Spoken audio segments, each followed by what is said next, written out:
not too long ago, I made a video talking about some of the games that I've already beaten in 2024.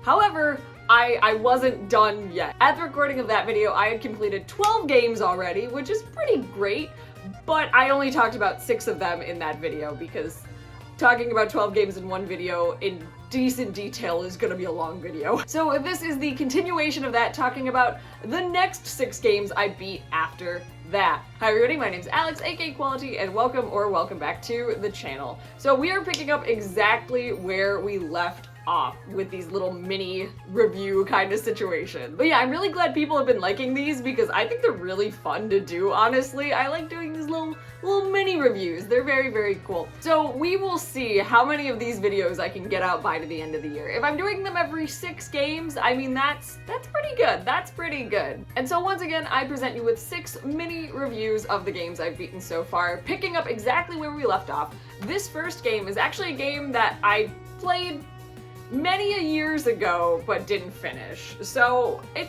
don't know if I consider this cheating for my list. It's still getting a game off of my backlog, even if I didn't play the full game in 2024. I have actually beaten this game before on a different console, but I picked up the Switch version because I wanted it and I wanted to support this game because I really, really like it. I've talked about it on the channel, Tokyo Mirage Sessions FE. So I beat this game on the Wii U many years ago, and I picked this up on launch date. I think I was the only one in my college town GameStop that bought this game that day. Maybe. I hope there were others, but it seemed the GameStop employees seemed really surprised that somebody was coming in to get Tokyo Mirage Sessions on launch day. I actually played this version of the game a lot while I was home during COVID, but I got to very close to the end and I stopped. I think because I was just playing so many other RPGs and I had already played this one, and I was at a spot where I think I was just kind of over grinding for a little bit, so I put it down, not to be picked up again for a very long time. And then I kind of got to thinking, like, I didn't mention this in my backlog video. I don't know why, but I just didn't. And I was like, you know what? I should really just finish this game before I open up a new Switch game. It's so close to the end, there's no point in not finishing it. So I did, and I'm happy to report that the Switch version of Tokyo Mirage Sessions is absolutely wonderful. There's not too big of a difference between the Wii U version by any stretch of the imagination, other than a few extra little characters, a few extra little stories, stuff like that. But nothing that overall changes the game itself. So Tokyo Mirage Sessions is a turn-based RPG, a collaboration between Fire Emblem and the Shin Megami Tensei series, and it's pretty awesome. I really, really love it. Part of the other inspiration for picking this one back up was TJ started playing Persona 3, because I think Reload had just come out, or it was at least when TJ was playing it, and I was like, man, I'm not ready to jump into Persona or SMT yet, even though I have games from both of the series. Let's finish this one too. And it was really fun to play alongside him. He was amazed the whole time that I love this game so much. Tokyo Mirage Sessions takes a phenomenal mix of fun RPG elements as well as very silly Japanese idol references and kind of meshes it all together just to create this really wacky but very fun and stylish RPG. I love the battle system in this game, not only because it's a fun turn-based system, but you also have some of that idol influence in those battles as well, having characters perform songs in order to do special moves or anything like that. I think it's just a really, really, really cool stylistic choice. And I remember when they first announced this game a long time ago, and I was very confused, but I picked it up regardless, being a fan of Fire Emblem, and not knowing or having played SMT, but wanting to get into it. And I just was so tickled with how this game turned out. The one thing I will say is the story is pretty boring and straightforward. You could totally take out the Fire Emblem characters and it wouldn't make any real difference for the most part. You just change a few names and the plot's pretty much the same. So I think especially after the success of Awakening, they were really just trying to push more Fire Emblem how they could. And I liked having the Fire Emblem characters, but again, having them not there wouldn't have made that big of a difference to me, to be honest. Being able to summon your mirages and stuff is a big plot point, but also not really. And a lot of the different chapters are divided by different types of performing that you're doing, like acting in a movie or just performing in a concert, things like that. So it's cool, but it's just, it's not the most interesting story. But the gameplay is what really did it for me, and I really like the characters individually. A lot of you have heard of my love of Yashiro. I've talked about him in multiple videos, and I really love the cast here. I think they work very well together. They're all very fun. It feels very slice of life anime, and I really like that vibe quite a bit. So finally, I beat Tokyo Mirage Sessions on February 21st after many, many years of not having played it. And it took me about 65 hours in total to beat. I think once I kind of got back into it and remembered where I was and what I needed to do, I kind of blasted through the end of the game pretty quickly while still doing every single side story I could, including the brand new ones, doing the extra dungeon to get an additional character added to my team, so that way they could come in and participate in sessions, which, oh, I didn't even mention that real fast. Sessions are so cool. I love that. They were, some people probably thought they were boring to watch, but I really enjoyed them, especially because you could speed them up. It just felt so cool to have your whole team working together, and I think that's one of my favorite things about Tokyo Mirage Sessions. But overall, I gave Tokyo Mirage Sessions 4 stars. It would have been 5 stars because, again, I love the combat, I love the characters, but again, the story is just meh. And I didn't really need to replay this game. I love all of the extra side content that they added, but it wasn't a life-altering experience like some remakes or ports of games add with their extra content. Next is a series that I have been wanting to really get into for a very long time, and if you're following me on Twitch, you know I'm playing the 3rd game in the series, but that is Phoenix Wright Ace Attorney. So a little bit of a history with this series for me. I played the 2nd game, Justice for All, on stream like 2 years ago. I skipped over the 1st one because I think Game Grumps had just done their series on it, so I felt I didn't need to go back and play the 1st one on stream because I already knew everything. But as time passed, I was like, now I gotta play the 1st one. I have to play the 1st one firsthand. And so I did. My physical copy is still sealed because I do have this game digitally already. I just wanted to have a physical copy so I could have all of the Ace Attorney games physically on Switch.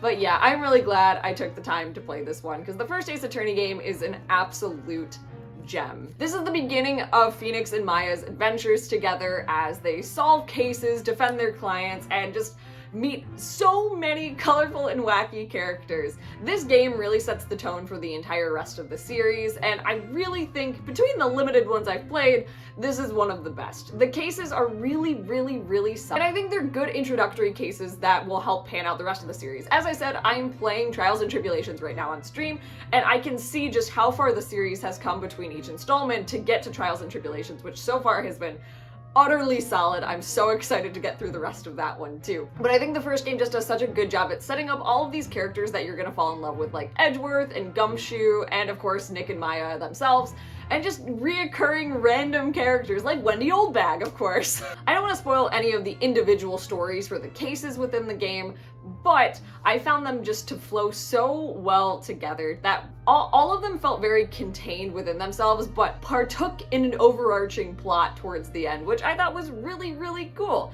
And again, that's something you see in other games in the series as well. There's really not a ton more to say about this first Phoenix Wright game, other than if you haven't played it, I highly recommend at least playing this first one. I feel like it's just one of those games where it's like, it's a rite of passage almost, like you have to do it. And the great thing is the remake of the trilogy is out not only on Switch, but on Steam and other consoles as well, so I highly recommend picking it up, especially if you're seeing like the Apollo Justice trilogy and you're like, that looks interesting. I definitely say, without having played Apollo Justice, play these ones first, because I think it does a great job at setting the tone for the series in general, and yeah, I love it. So apparently I had a really busy week in February. I beat Phoenix Wright Ace Attorney on February 25th, and it took me about 21 hours to beat. It makes sense. I was hoping I could maybe try to call it a little bit and go for a little less, but the first game also has a 5th secret case that is long as heck. It's so long. That would be my one downside, is it was cool to set up these characters that we're gonna meet later on in the series,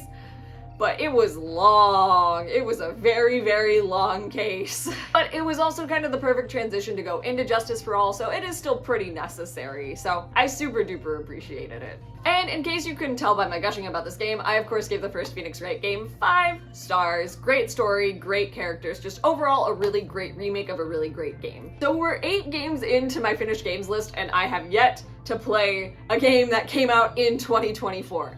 Until now. Unicorn Overlord. This game took me by complete surprise. I knew when they announced it that I was really going to enjoy it. However, I didn't know just how much I was going to get into this game. I kid you not, I almost 100%ed this game because I was so in love with it. So Unicorn Overlord is a really fun strategy RPG where you are commanding your units across a field.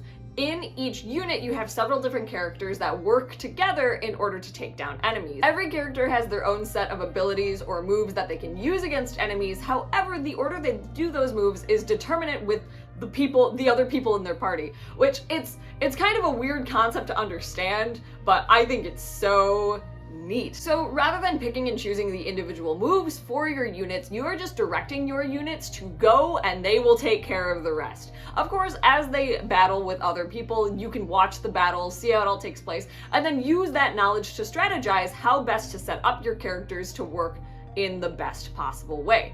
It's so neat. It's such a cool concept. I know it's not like it hasn't been done before, kind of in different ways, but how they did it in Unicorn Overlord was just such a great thing. It was so honestly addicting. The gameplay loop was really addicting. I really adored it a lot. There's just so many different ways to customize how you play this game. There's a lot of replayability here too. I found the story to be okay. It's nothing groundbreaking. It's pretty predictable, but it's, you know, it is your typical fantasy story. There's not anything that's gonna break your brain really at all. There's not any kind of moments, at least not to me there weren't. It was pretty predictable overall. But I did really enjoy a lot of the characters. It kind of has the same emotional factor for me as Fire Emblem Engage, where there were some really stellar characters and then some way more boring characters that I didn't care about. But I thought the mix was good enough that it still kept my interest long enough that I did want to try to develop as many bonds as I could with different characters. This game does also have support conversations that I really wish were a bit more fleshed out, kind of like how they are in Fire Emblem, where they're actual conversations rather than like a few second long little talks about not really anything too in particular. Some of them are really sweet, some of them just seem a little pointless depending on the characters, but again, that is my personal opinion. And of course, being a Vanillaware game, the music and the art are just, oh, it's so good. The art is so pretty. I wish I could have gotten like an art book of this game because just the character designs are so good. They're so good. There's also so much to do in this world too, so many different side quests. There's a lot to do in Unicorn Overlord, yet it never felt overwhelming to play. It was always one of those RPGs where I'd come home from a long day and then play a little bit and be able to put it down. Some of the battles went by relatively quickly, so I was able to kind of pick and choose what I wanted to accomplish in a day and then just pick it up right where I left off. This was, when this game came out, the perfect RPG for me to play. Sometimes, like, I always get into an RPG mood around March, and usually there's an RPG that comes out in March, and this was the one, and I adored Unicorn Overlord. It's absolutely a favorite game on the Switch now, if I'm being honest. I really, really enjoyed it. So I beat Unicorn Overlord on March 24th, and it took about 68 hours to beat, which sounds about right. The target was about, I think, 50 to 60, and again, I did a lot. I think I only didn't do like 3 quests in the story. I think that, you know, I think a lot, as some of it had to involve going into New Game Plus, and I was just like, I think I'm good. I think I'm good, but I felt very finished with this game when I did. And of course, again, I gushed about it. I gave this game 5 stars. That wasn't the only game I beat on March 24th though. So I also ended up beating, and I'm putting quotations around beating because yes, I did, but it's kind of an endless game. I beat the story mode for Sticky Business. Now, I picked up Sticky Business last year. I've already talked about it on the channel a little bit, but it is a very cute, cozy sticker making, shop selling simulator is the best way I'm going to describe it. You own a small business selling stickers, and it is such a sweet and relaxing and wonderful game. It allows your creativity to really shine because you can make stickers about anything you want, really. Like, they have presets and stuff, so if you're not artistically inclined, such as myself, you don't have to really draw anything at all. But you can just, there's just so much you can do. They offer so many different things to really make your stickers unique to you. So the gameplay loop is basically making new stickers, packing orders, and sending your orders out. And it was just such a very addictive, very nice and cozy game to be playing. But throughout that, there are also story orders where you have recurring customers that as you continue to make stickers that might appeal to them, you progress their story a little bit more and you see how your stickers might have changed the lives of other people around you, which is a very feel-good kind of situation. I definitely know that where, you know, things from small businesses definitely impact my life, and it's really cute. It was really, really, really cute. The stories were very sweet, tackled a number of different topics in a very delicate way that felt very fitting for the game. It didn't suddenly go from, cute stickers to dark and depressing. It approached these stories that could have a slightly more serious undertones in just a very nice way, and I really appreciated that. This was another game that throughout that really busy time of my life, I would just come home and play for a little bit, and it was an absolute joy. I was so relieved to come home and play Sticky Business. So after I finished Unicorn Overlord, I was like, well, I think I only have 2 or 3 more story quests in Sticky Business, so let's get them done, and I did. So as I said, I also completed this one on March 24th, and Sticky Business took me about 7.6 hours, so said Steam, which sounds about right. Again, you can play this game forever and ever and ever, just continuing to make stickers. There is also a DLC, which I haven't picked up yet, that involves, I think, like bullet journaling, which I used to bullet journal, so I think that's a really cute idea, but I haven't picked it up yet, and I think it adds more stories to the game as well, so maybe I'll play more Sticky Business this year, who knows. But again, for its coziness, its calmness, and just overall fun creativeness, I gave Sticky Business 5 stars. I have another 2024 release, and this game I actually played with my community on Twitch, which was super duper fun, and that is Princess Peach Showtime.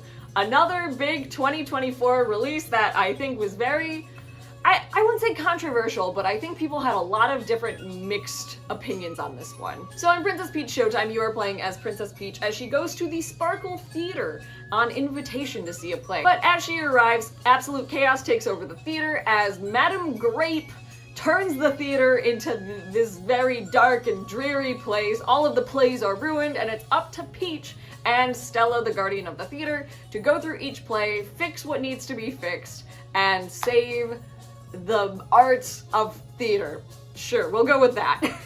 I thought Princess Peach Showtime was very cute. I love seeing Peach in all of these different outfits. I think it's so fun. She has so many different abilities, which we'll get to in a second, and I thought it was really cute. It was nice to see this type of a game for Peach instead of Super Princess Peach, which, who knows, spoiler for the next video, you might hear a little bit about that game as well. Overall, I thought the game was very, very stylish. However, I also found the game to be very inconsistent in terms of gameplay. Some of the levels were way more fun than others, and that's not even like some of the abilities were objectively more fun than others. It really depended on the level. At the very beginning, I thought Ninja Peach was going to be one of my favorites, and then I played the last Ninja Peach level, and I really did not enjoy it all that much. And I mean, there were some, like Patisserie Peach is a cute idea. Those levels were all horrible for me. I was so bad at them. But I also just didn't enjoy them as much as Kung Fu Peach, which I thought were relatively consistently fun throughout all of those levels. It's just, I wish there would have been a bit more consistency with how these different abilities were being used. Never did it feel like when you got to the 2nd or 3rd level for an ability, because each ability has 3 different levels, it never felt like you were growing with those abilities. Once it was introduced, there wasn't much growth between the levels. Like, you didn't discover new ways to use your abilities really at all. It was just kind of like going through different scenes for the most part, some of which were cool. I liked a lot of the Cowgirl Peach ones. Those ones were very high-paced and fun, but not all of them felt that way either. I think if I had to pick my favorites, I think Kung Fu Peach was probably my favorite, and Mighty Peach, but my least favorite was probably Mermaid Peach.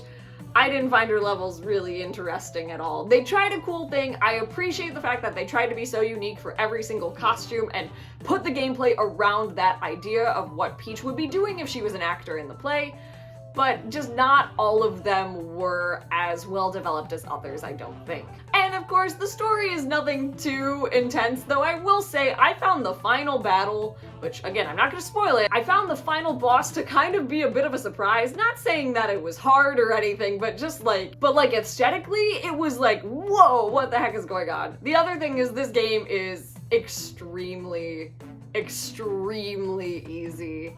I didn't really struggle at all, which you know, sometimes that's fine. And maybe that was the intention with this game, but I also think that this game was more supposed to be directed towards children, which I think is unfair. There are a lot of Princess Peach fans out there of any age, but also you shouldn't make a game easy just because it's directed at kids. A lot of kids probably have already had their Nintendo Switch experience with games like Mario Odyssey, so making something like this just because it's Peach really easy, it's not really appealing to kids anymore either. So like, I don't know.